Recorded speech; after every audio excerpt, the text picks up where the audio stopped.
Okay, so now let's get into the last section of this exercise, and that is to create a Spark application using the GraphX library, a graph processing library.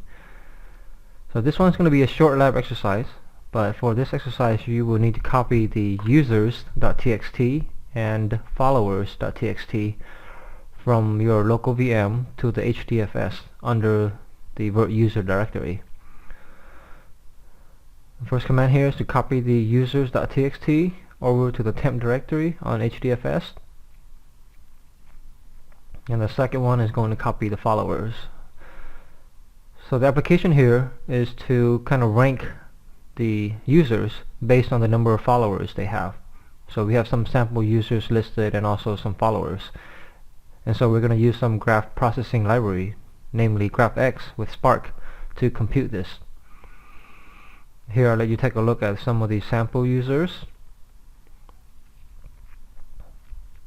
and then you can take a look at the followers for those particular users, and we're going to do a ranking of them using a page rank algorithm that comes with a GraphX library.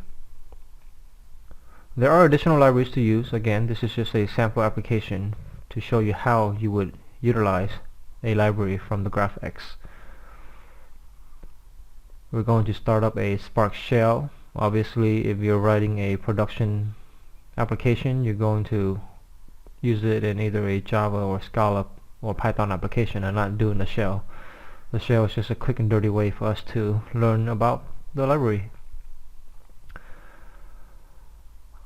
Okay, so here I went ahead and created the users RDD and did some transformation on it.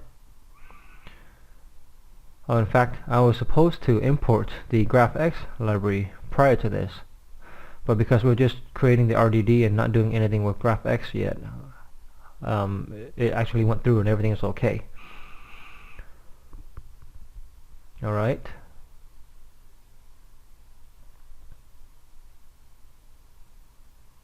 So now let's go ahead and import the GraphX library, which usually should be the first thing you do. I just overlooked this particular step, but not a big deal. The line after that is to create a graph of the followers. So I'm creating a followers graph based on the text file. So now we have an RDD of users and a followers graph.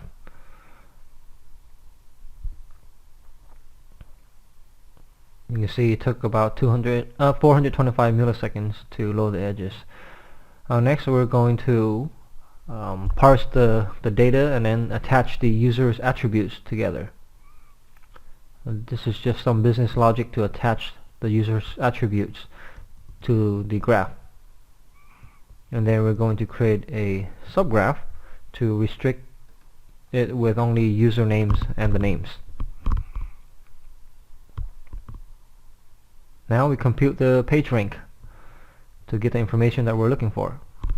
So this is using the heart of the GraphX library to compute the page rank. And once that comes out, we will have the information we need to grab the attributes of the top page rank users. Okay. So here we will paste in the commands to grab the attributes of our top page rank user.